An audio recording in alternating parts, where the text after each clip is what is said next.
بسم اللہ الرحمن الرحیم نحمده ونصلی ونسلم علی رسوله الکریم اما بعد فاعوذ باللہ من الشیطان الرجیم بسم اللہ الرحمن الرحیم قال الملأ الذین استکبروا من قومه لنخرجنک یا شعیب والذین آمنوا معك من قریتنا او لتعودن فی ملتنا قال اولو كنا کارہین صدق اللہ مولانا العظیم۔ نویں پارے کے آغاز میں حضرت شعیب علیہ السلام کی قوم کا تذکرہ ہے اور شعیب علیہ السلام کی خطابت اور ان کی دعوت کے بڑے معجزانہ اور بڑے بہترین اور خوبصورت اسلوب ہیں اور انہیں خطیب الانبیاء بھی کہا جاتا ہے۔ تو بڑی فصاحت اور بلاغت کے ساتھ اور جامع کلمات کے ذریعے سے انہوں نے اپنی قوم کو گناہوں سے روکا۔ شعیب علیہ السلام کی قوم کا ایک خاص گناہ ناپ تول میں کمی کرنا، یعنی اللہ کے حقوق کو بھی پامال کرنا اور بندوں کے حقوق کو بھی پامال کرنا تھا۔ بہرحال جب قوم نے نہ مانا تو اللہ پاک کی طرف سے عذاب کا فیصلہ ہوا، اس عذاب کا تذکرہ ہے۔ اور پھر اللہ پاک نے یہاں عذاب کا ایک قانون ذکر فرمایا، وما ارسلنا فی قریۃ من نبی الا اخذنا اہلها بالبأساء والضراء لعلہم یضرعون، کہ ہمارا اصول اور ضابطہ گزشتہ امتوں کے اندر یہ رہا کہ ہم جب رسولوں کو بھیجتے تھے تو رسولوں کی جب لوگ نافرمانیاں کرتے تھے تو ہم نے ان نافرمانوں کو روکنے کے لیے، نافرمانیوں سے روکنے کے لیے کئی اسباب اختیار کیے، رسولوں کو بھیجا، وعظ و نصیحت کے سلسلے قائم کیے۔ جب انہوں نے نہ سمجھا تو اب کیا ہوا؟ اب اللہ پاک نے مصائب اور آلام اور پریشانیوں میں ان کو مبتلا کیا۔ اس کا تذکرہ پیچھے بھی آ چکا ہے۔ لیکن جب وہ نہ مانے، ثم بدلنا مکان السیئۃ الحسنۃ حتی عفوا، ان پریشانیوں کو ہٹا کر اللہ پاک نے ان کو فرحت اور اللہ نے دنیا کی راحت اور سکون اور آسودگی اور حالات بہتر کر دیے، حتی عفوا، یہاں تک کہ اسی میں بڑھتے چلے گئے، حالات اتنے اچھے سے اچھے ہو گئے۔ وقالوا قد مس آباءنا الضراء والسراء، اور یوں کہا کرتے تھے کہ ہمارے آباء و اجداد نے بڑی تنگی کا زمانہ دیکھا ہے، بڑی مشکل کا زمانہ دیکھا ہے، فقر کا زمانہ دیکھا ہے، آج ہمارے اوپر تو بڑی فراوانی ہے۔ نافرمانی کرنے کے ساتھ ساتھ اللہ کی طرف سے فراوانیاں بھی آئی ہیں۔ تو جب نافرمانی بھی ہو اور اللہ کی طرف سے مال و دولت اور دنیا کی چیزیں اور نعمتیں اور صحت میں فراوانی بھی ہو تو اسے سمجھنا چاہیے کہ یہ اللہ کی طرف سے کسی عذاب کا پیش خیمہ ہے، یہ بالکل اللہ کی رضا کی دلیل نہیں ہے۔ تو فرمایا فاخذناہم بغتۃ، پھر ہم نے ایسا پکڑا کہ انہیں شعور بھی نہ آیا کہ کہاں سے پکڑ آئی۔ اور فرمایا ولو ان اہل القریٰ، اگر دنیا والے، بستی والے اگر ایمان اور تقوی کی نعمت کو اختیار کرتے ہیں تو ہم آسمان سے روزیوں کے دروازوں کو کھول دیں گے، لیکن جب انہوں نے انکار کیا تو پھر ہم نے ان کو پکڑا۔ افامن اہل القریٰ، کیا اس بات سے بے خوف ہو گئے ہیں کہ دن دہاڑے ان پر عذاب آ جائے؟ کیا اس بات سے بے خوف ہو گئے ہیں کہ راتوں کو ان پر اللہ کے عذاب آ جائیں؟ افامنوا مکر اللہ، کیا اللہ کے عذاب سے یہ بے خوف ہو گئے؟ اللہ کے عذاب سے بے خوف ہو جانا یہ تو کفر کی نشانی ہے، یہ تو کافرانہ عمل ہے۔ اللہ کے عذاب سے تو کسی بھی صورت میں اہل ایمان کو بے خوف نہیں ہونا چاہیے۔ اس کے بعد پھر حضرت موسیٰ علیہ السلام کا یہاں تفصیل سے تذکرہ ہے، اس سورۃ مبارکہ کے اندر بھی، اور آگے بھی چند صورتیں آنے والی ہیں، سورۃ طٰہٰ کے اندر بھی ہے، سورۃ القصص کے اندر بھی ہے۔ یہاں حضرت موسیٰ علیہ السلام کا تذکرہ سورۃ الاعراف میں بڑی تفصیل سے ہے۔ اور سورۃ موسیٰ علیہ السلام کا تذکرہ دو قصوں، دو مختصر حالات پر مشتمل ہے، یعنی یہ پورا قصہ دو حصوں پر مشتمل ہے۔ پہلا حصہ حضرت موسیٰ علیہ السلام کا مکالمہ فرعون کے ساتھ ہے، یعنی امت اجابت جن کو، امت دعوت جن کو حضرت موسیٰ علیہ السلام نے دعوت دی اور انہوں نے دعوت کو قبول نہیں کیا، یہ امت دعوت کہلاتی ہے۔ سب کے سب فرعونی اور فرعون کو ماننے والے اور جو الوہیت کا دعویٰ ظالم کر رہا تھا، ان کو موسیٰ علیہ السلام نے اللہ کی توحید اور وحدانیت کی طرف بلایا۔ دو مطالبات موسیٰ علیہ السلام نے رکھے، ایک مطالبہ تو یہ تھا اللہ کی توحید پر آ جاؤ، اللہ کو اپنا پروردگار مان لو، دوسرا مطالبہ یہ تھا کہ بنی اسرائیل کو غلامی سے آزاد کر دو، ان پر ظلم اور زیادتیاں کرنی چھوڑ دو۔ لیکن جب انہوں نے نہ مانا ان دونوں باتوں پر، وہ اور ڈٹ گئے مخالفت پر آ گئے اور بنی اسرائیل پر ظلم کی اور انتہا انہوں نے کر دی، تو پھر اللہ کی طرف سے عذاب کی پکڑ شروع ہو گئی، اور آہستہ آہستہ کیسے پکڑ آئی؟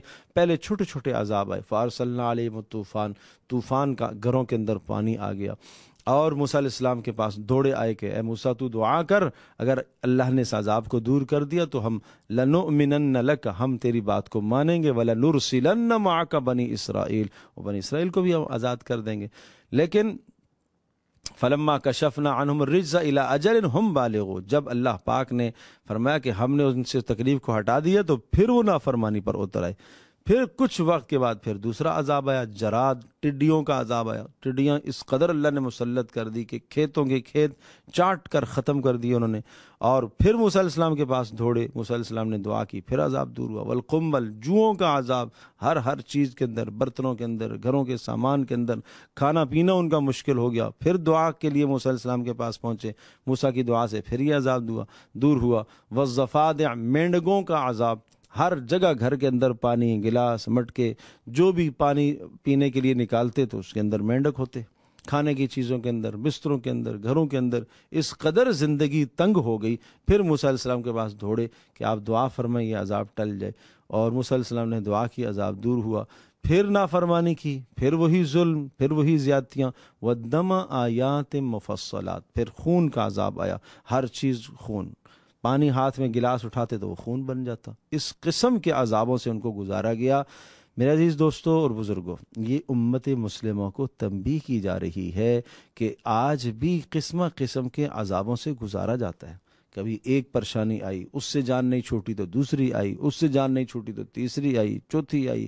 یہ چھوٹے چھوٹے عذاب اللہ کے یہ اسی لیے ہوتے ہیں، اور یہ عذابوں کا تذکرہ اسی لیے کیا ہے کہ تمہیں خبردار ہونا چاہیے، اس بڑے عذاب سے پہلے تم توبہ کی طرف آ جاؤ۔ لیکن فرمایا کہ جب انہوں نے نہ مانا تو پھر کیا ہوا؟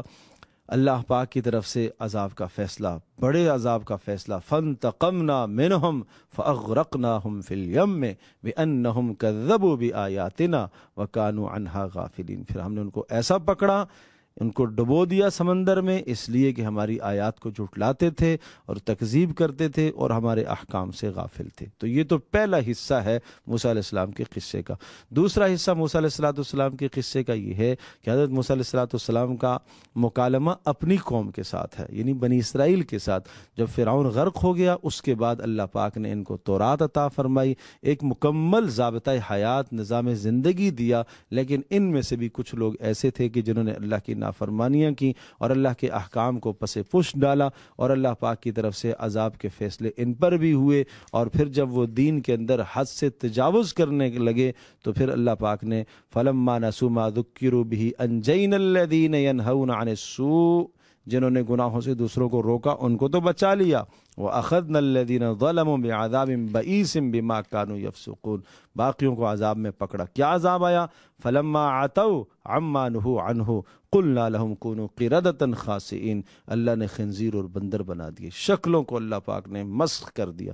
تو یہ اس امت کو تنبیہ کی جا رہی ہے، یہ قصے، یہ واقعات محض قصے نہیں ہیں، یہ اسی لیے سمجھائے جا رہے ہیں۔ اسی لیے رسول اللہ صلی اللہ علیہ وسلم کا بھی فرمان ہے کہ ایک زمانہ آئے گا کہ امت کے کچھ لوگ گناہوں کے اندر مبتلا ہوں گے، شراب نوشی میں مبتلا ہوں گے، اور جب صبح ہوں گے تو وہ خنزیر اور بندر بن گئے ہوں گے۔ اللہ پاک اس امت کی حفاظت فرمائے۔ تو اس لیے یہ سمجھایا جا رہا ہے، اور یہ قرآن بار بار ہمیں تنبیہ کرتا ہے، اس کو کہتے ہیں تذکیر بے ایام اللہ، اللہ کی گزشتہ قوموں کے ساتھ جو حالات آئے ہیں ان حالات کے ذریعے سے تذکیر کرنا۔ پھر عہد الست ذکر فرمایا کہ تمہیں شروع میں روز اول جب تمہیں پیدا کیا گیا تھا اس وقت تمہارے دل کے اندر اللہ نے توحید کا بیج رکھا تھا، تمہیں یاد رکھنا چاہیے۔ پھر اہل علم کے لیے تنبیہ کرنے کے لیے بلعام ابن باعورہ کا قصہ سنایا کہ جو صاحب علم تھا، مستجاب الدعوات تھا، لیکن جب دنیا کی لذتوں نے اس کو گھیرا تو وہ دنیا کی لذتوں میں ایسا منہمک ہوا کہ اس ظالم نے موسیٰ علیہ السلام کے خلاف بد دعا کرنا شروع کی، موسیٰ علیہ السلام کی مخالفت کرنا شروع کی، جس کے نتیجے میں اللہ نے اس کو بھی تباہ اور برباد کیا۔ اور پھر یہ کہ جب ہم نعمت دیتے ہیں تو نعمتوں پر انسانوں کو ناشکری نہیں کرنی چاہیے، اللہ کی کا شکر گزار بننا چاہیے۔ خذ العفو وامر بالعرف، اور پھر اس سورہ مبارکہ کے آخر میں، سورہ اعراف کے آخر میں دعوت کے اسلوب ذکر فرمائے کہ جب بھی آپ کسی کو خیر کی طرف بلاؤ تو پہلے معافی کو آپ لازم پکڑو، پھر نیکی کا حکم دو۔ اگر اس صورت کے اندر تمہارے سے کوئی آدمی الجھنا چاہتا ہے تو تمہیں الجھنے کا جواب الجھنے سے نہیں دینا چاہیے، تمہیں محبت سے، پیار سے، محبت سے ان جاہلوں سے اعراض کر لینا چاہیے۔ اور اگر شیطان تمہارے دل میں کوئی وسوسہ ڈالے تو تمہیں اعوذ باللہ من الشیطان الرجیم پڑھنا چاہیے، اور پھر قرآن مجید کے آداب پر جا کر اس سورت کا اختتام ہوتا ہے۔ سورۃ الانفال مدنی صورت ہے۔ یہ سورۃ الانفال اور سورۃ التوبہ دو مدنی صورتیں، اور یہ بڑی اہم صورتیں ہیں، اور ان دونوں صورتوں کے اندر یہ آپ یوں سمجھیے کہ گزشتہ اقوام پر جو عذابات آتے رہے وہ عذابات تو اس طرح سے آتے تھے کہ آسمان سے عذاب کی صورت برستی تھی، ایک دم سے کوئی ایسا عذاب آ جاتا کہ اس عذاب میں سب کے سب تباہ و برباد ہو جاتے۔ لیکن اللہ پاک نے اس امت کے لیے جو عذاب کے راستے مقرر فرمائے وہ یہ نہیں تھے جو گزشتہ امتوں کے اندر تھے۔ یہاں یہ تھا کہ رسول اللہ صلی اللہ تعالی علیہ وسلم نے ایک وقت تک سمجھایا، آپ علیہ السلام نے 13 سال مکی دور کے اندر مشرکین عرب کو اللہ کی وحدانیت اور توحید کی طرف بلاتے رہے۔ پھر مدینہ طیبہ آپ علیہ الصلوۃ والسلام تشریف لے گئے، اور جب حجت پوری ہو گئی، ابلاغ کی حجت، بتانے کی حجت، تبلیغ کی حجت پوری ہو گئی، اور ادھر سے مخالفت کی بھی انتہا ہو گئی، تو اللہ کا عذاب آیا۔ اور وہ عذاب کس صورت میں آیا، کس شکل میں آیا؟ اللہ تبارک و تعالیٰ نے ان اہل ایمان مسلمانوں کو، نہتوں کو ان کافروں پر مسلط کیا، اور ان مسلمانوں کے ہاتھوں سے ان کافروں کو تباہ اور برباد کیا، جیسا کہ بدر میں ہوا۔ تو سورۃ الانفال بدر کے ان حالات کو سناتی ہے، اور شروع میں ایمان والوں کی 5 صفات ہیں کہ ان 5 صفات پر اللہ کی مدد آتی ہے۔ نمبر 1، اذا ذکر اللہ وجلت قلوبہم، اللہ کا نام آئے تو دل نرم پڑ جانا چاہیے۔ نمبر 2، اللہ کی آیات کی تلاوت ہو تو ایمان میں اضافہ ہونا چاہیے۔ اور نمبر 3، وعلی ربہم یتوکلون، بھروسہ صرف اللہ پر ہونا چاہیے۔ اور نمبر 4، نماز کا قائم کرنا۔ اور نمبر 5، جو اللہ نے دیا اس میں سے خرچ کرنا، صلاحیت، مال، جان، عزت، جو کچھ اللہ نے دیا اس سب کو اللہ کے حکم پر لگانا۔ یہ 5 خوبیوں کے بارے میں کہا، اولئک ھم المؤمنون حقا، یہ ہیں پکے سچے صاحب ایمان۔ کمال ایمان کی یہ 5 نشانیاں ہیں۔ اور پھر عرض کیا کہ جنگ بدر میں اللہ تبارک تعالیٰ نے، غزوہ بدر میں اہل ایمان کی نہتوں کی جو مدد فرمائی ہے، اس مدد کے اسباب اور مدد کے طریقوں کو اللہ نے ذکر فرمایا۔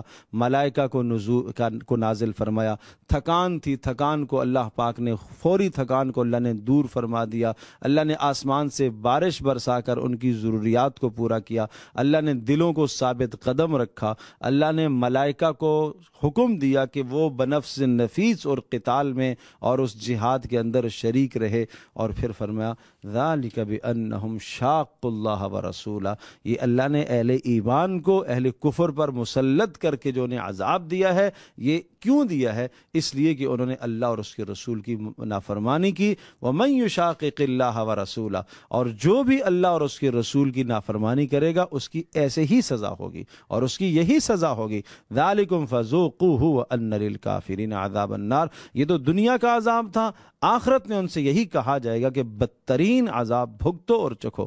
اور اس کے بعد اس سورہ انفال کے آخر میں پھر اسلامی لشکر کے بڑے اہم اور خوبصورت آداب بتائے گئے ہیں، اسلامی فوج کے آداب کہیے اس کو۔ اذا لقیتم الذین کفروا، پہلا ادب یہ ہے کہ جب کافروں سے تمہاری ملاقات، مڈ بھیڑ ہو، ملاقات ہو تو تمہیں کیا کرنا چاہیے؟ جرت اور بہادری کے ساتھ لڑنا چاہیے، تمہیں پیٹھ نہیں پھیرنی چاہیے۔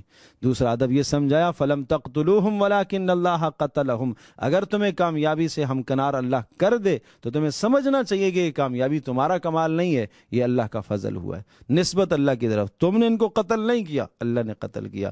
تم نے مٹی نہیں پھینکی، اللہ پاک نے مٹی پھینکی۔ رسول اللہ نے ایک مٹھی کافروں کی طرف پھینکی اور سب کی آنکھوں کے اندر جا کے پڑی، اور جس سے وہ اندھے ہو گئے۔ تو کہا یہ آپ نے نہیں کیا، یہ اللہ نے کیا ہے۔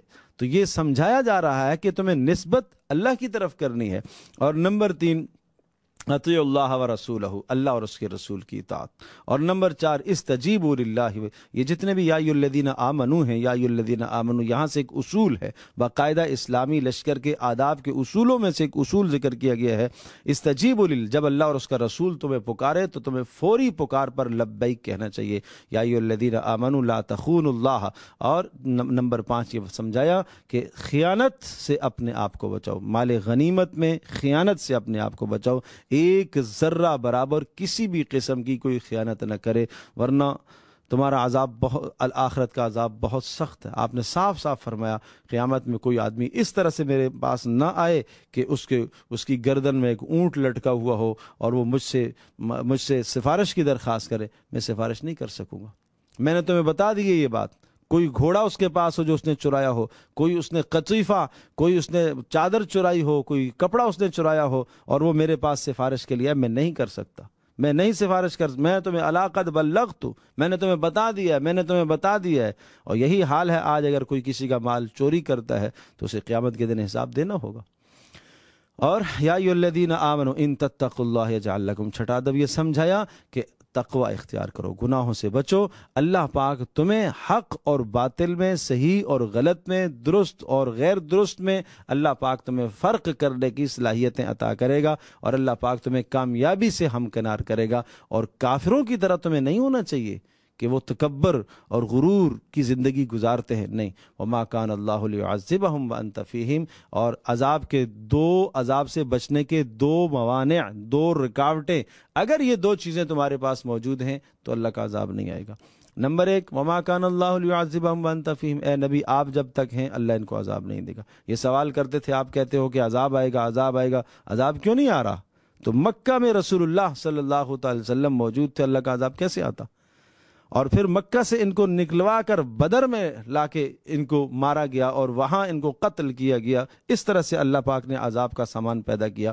اور نمبر 2 وہم یستغفرون، جب تک استغفار کرتے رہیں گے، اس امت میں جب تک استغفار کی صفت رہے گی اللہ پاک عذاب سے بچاتا رہے گا۔ اللہ پاک ہم سب کے لیے سمجھنا عمل کرنا آسان فرمائے۔